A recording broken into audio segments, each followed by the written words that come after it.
Season 3, Episode 19, Kleptomania. The Compromised Experiment. 3 scientists, Papaia, Banani, and Ravioli and their assistant Igor, who work at Nasol, begin to take an interest in creationism.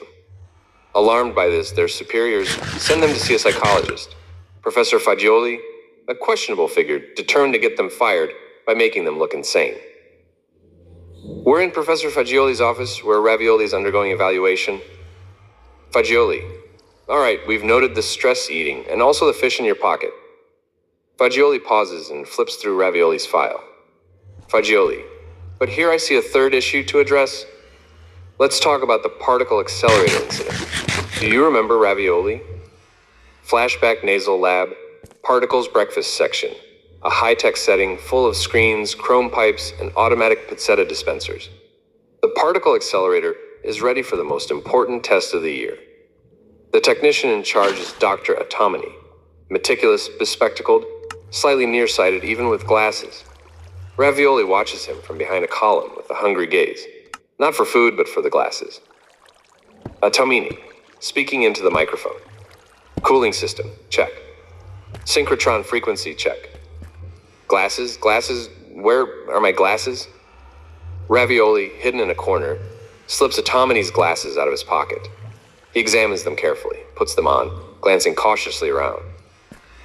Ravioli, to himself, then maybe, these are the right ones. But the experiment is about to begin, and a technician warns Atomini. Technician, urgently. Doctor, time's running out, we need to proceed now. Meanwhile, Atomini approaches the console. He squints, sighs. He misreads the buttons. There are 3. Start, cooling, and overload. Atomini, uncertain. I think it's this one. He presses the wrong button, triggering a loud alarm. The entire accelerator lights up, buzzes, and smokes. Technician, shouting. Oh no, irreversible damage. Quantum field compromised. Atomini, devastated. I accidentally hit the overheating button. Technician, panicking. Fire, call the fire department. Ravioli pops out from behind, trying to look innocent, but the glasses are still on his nose. Ravioli, cautiously. Maybe the writing was too small? Atomini, staring at him in horror. My glasses. Awkward silence. Igor. Ravioli's done it again, stealing a colleague's glasses and causing the usual disaster. But Ravioli, why can't you get the urge to compulsively steal something useful? Like those piles of documents on my desk waiting to be photocopied. How funny. SaveBlog.com. We're in Professor Fagioli's office, where Ravioli is undergoing evaluation. Fagioli. So here on your file, I have this incident where you stole your colleague's glasses and ruined an experiment that took months to prepare. All that money down the drain. How do you explain that, Ravioli? Ravioli. Like I told the boss back then, the glasses slipped into the pocket of my lab coat. Fagioli. Oh, really? Ravioli. Yes, and I was looking for mine. I reached into the pocket and... Fagioli. What an unlikely accident, huh? Ravioli. Maybe not as unlikely as it sounds. Fagioli. Yeah, especially with a little help from quick fingers. Ravioli. Hey, what are you implying? Fagioli. Oh, come on, Ravioli. Ravioli falls silent, embarrassed. Fagioli. Tell me the truth, Ravioli. You've got a habit of stealing glasses. I've got several incidents here in your file to prove it. Ravioli, embarrassed. Let's say yes. Fagioli. Got anything to say about that? Igor. Yeah, Fagioli. Watch your glasses. How funny. SavedBlog.com. Flood currents. Meanwhile, Papaia and Banani continue their conversation about the book Banani found in his garage, which belonged to his grandfather, and discusses geological evidence for Noah's flood. Ravioli. But does this happen only with sand and quartz? Papaia. No. The geologic record has many examples of sediments that didn't come from erosion of the local underlying rocks. Instead, these sediments must have been transported long distances in some cases, even across entire continents. Ravioli. And do we have further confirmation? Papaya. Yes, the direction indicators of water currents found in these sedimentary layers also confirm it. They show a consistent one-way flow. Ravioli. But couldn't there have been transcontinental rivers? Papaya. Even if that were the case, they couldn't have worked that way for hundreds of millions of years. Ravioli. Only a catastrophic global flood that submerged the continents in just a few months could explain the huge volumes of sediments transported across a whole continent. Papaya. In Genesis 7:8, the Bible describes the cataclysmic global flood, during which the waters covered the whole earth, sweeping across entire continents. Ravioli. If that were true, we'd expect to find that these global waters eroded sediments and carried them across vast areas, depositing them in layers that cover enormous regions. Papaya. And now we've seen that this is exactly what we find all across North America. Ravioli. So there's no excuse to claim there's no evidence of a global flood. The catastrophic flood described in Genesis really happened in Earth's history. Papaya. Just as God told us. Igor. The evidence for the flood is scattered abundantly across the globe, just like your disasters after that conference trip. How funny. SavedBlog.com. The glasses swap. We're in Professor Fagioli's office, where Ravioli is undergoing evaluation. Fagioli sighs. Ravioli, do you have anything to say about the stash of other people's glasses found in your office cabinet? Ravioli, gazing into the distance. It's more complicated than you think, Fagioli. It's not about stealing. It's about vision. It all started many years ago. Flashback. Small-town optician's shop, 1990s or thereabouts. Dusty interior, yellowish lighting. A young Ravioli, owl-eyed with a bowl haircut, sits in front of an elderly optician with trembling hands and a shirt stained with dried tomato sauce. Optician, let's see here. Minus 5.75 in the left eye. You happy with your new glasses? Little Ravioli. Yeah, I can't wait. Optician. I see you picked the Super Rooster frames. Little Ravioli. Yeah, everyone at school has them. Optician. True, they're all the rage now. Perfect. Come back in a week. As Ravioli leaves, another kid walks in broken glasses taped together, snobby air. Kid 2. My glasses broke. Optician. Did you already pick a frame? Kid 2. Do you have the Super Rooster ones? A week later, glasses pickup. Little Ravioli. Good morning, are my glasses ready? Optician. Let's see here. The optician pulls out 2 identical Super Rooster cases. One of them has a note on it. Optician. Yes, here they are. I marked them down. A mom walks into the shop with a small child. As she rummages in her purse, the kid starts grabbing frames off the shelves to play with. Optician. Hey, kid, stop. Those aren't toys. In the scuffle, the 2 identical glasses cases fall to the floor. The optician picks them up, but the distinguishing note flies off. Optician. Here you go. Little Ravioli. Thanks, but my vision feels weird. The optician is distracted, chasing the child. Optician. Hold him, ma'am. He's wrecking the place. Little Ravioli. These glasses feel wrong. Optician. Absently. Don't worry, it's just because they're new. You'll get used to them. He puts them on, grimaces. The world looks strange. Trees shake. Mom looks doubled. Field trip. Day in the woods. Kids run around a playground in a wooded park. Ravioli spots a red blob in the grass. Behind him, Camomilla smiles. She has braids and a cow-shaped lunchbox. Camomilla. Ravioli. What did you find? Little Ravioli. A wild strawberry. Just for you. Camomilla. How sweet. She takes it, eats it, smiles. Then wide eyes, arms crossed in front, she collapses. Teacher, screaming. Call an ambulance. And maybe a mycologist too. Little Ravioli, worried. Oh no, what happened to her? 2 days later at school, Ravioli is in class.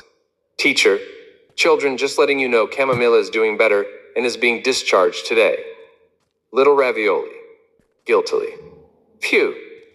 Teacher, And from now on, no eating anything on field trips without asking me first, okay? The kids all respond okay in unison. Ravioli notices a classmate wearing glasses just like his, rubbing his eyes.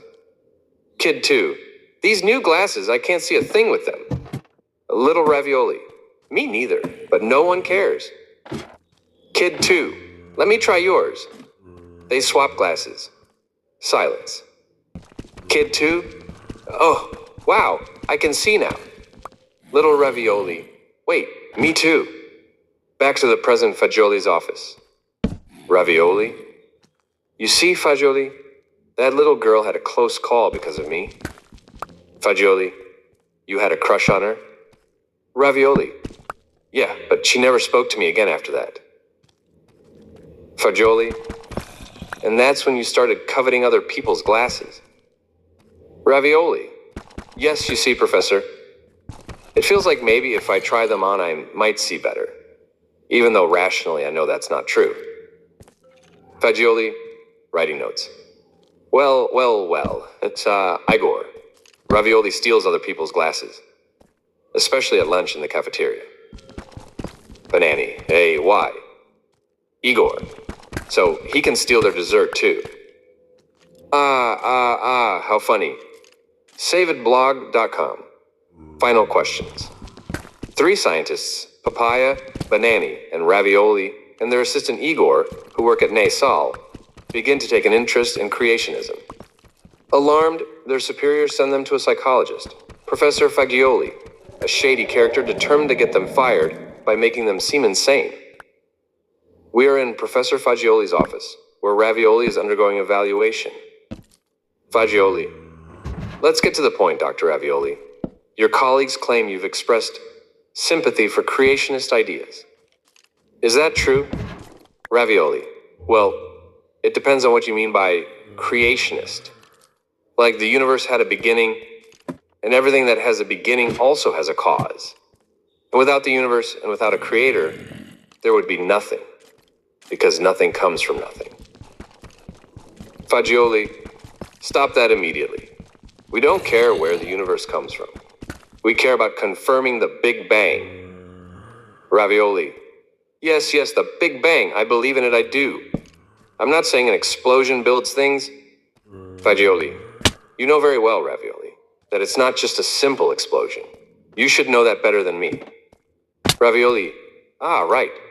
There's dark matter, antimatter, never found. But someday, who knows? Fagioli, are you questioning the model? Ravioli, no, how could you think that, Professor?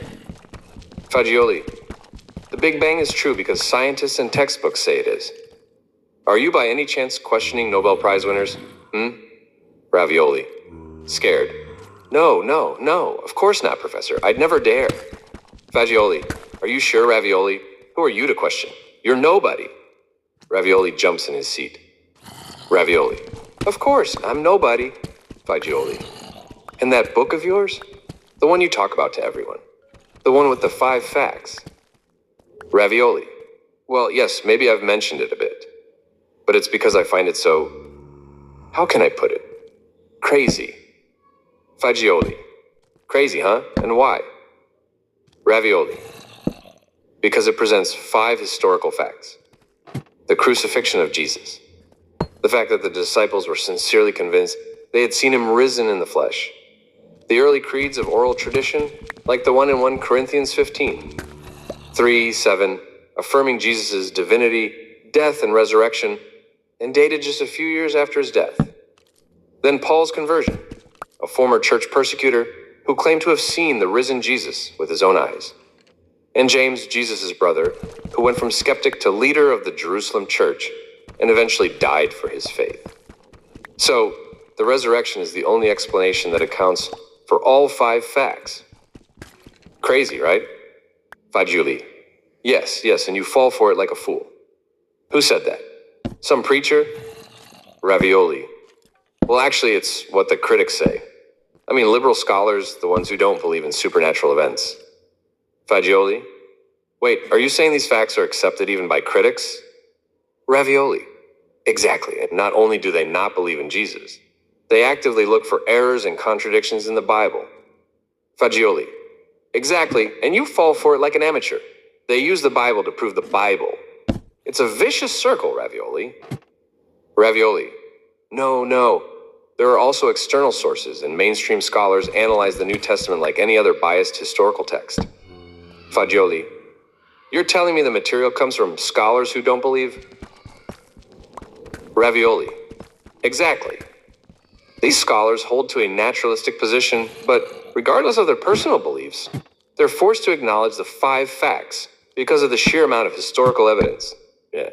Fagioli. So you're saying that even if the Bible is full of errors, it doesn't matter, because that doesn't invalidate the 5 facts? Ravioli. Exactly. But just to be clear, I don't actually believe any of this. Fagioli. Interested.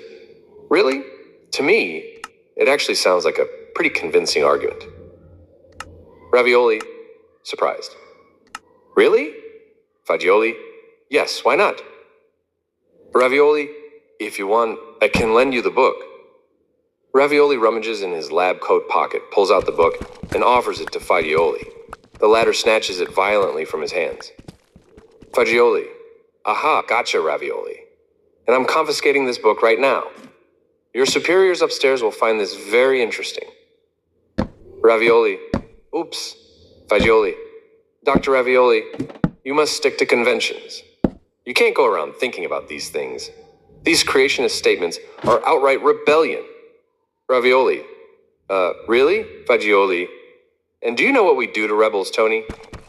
Fagioli pulls out a worn-out sock and starts moving it like a puppet. Tony. Fagioli's voice. We get them. Fired. Fired. Igor. Fagioli claims. Nasal fires anyone who believes in the supernatural. But I don't think that's quite the case. Honestly, instead of Ravioli's book, Fagioli should show his superiors Tony, his imaginary friend. How funny. SavedBlog.com. Thanks for watching.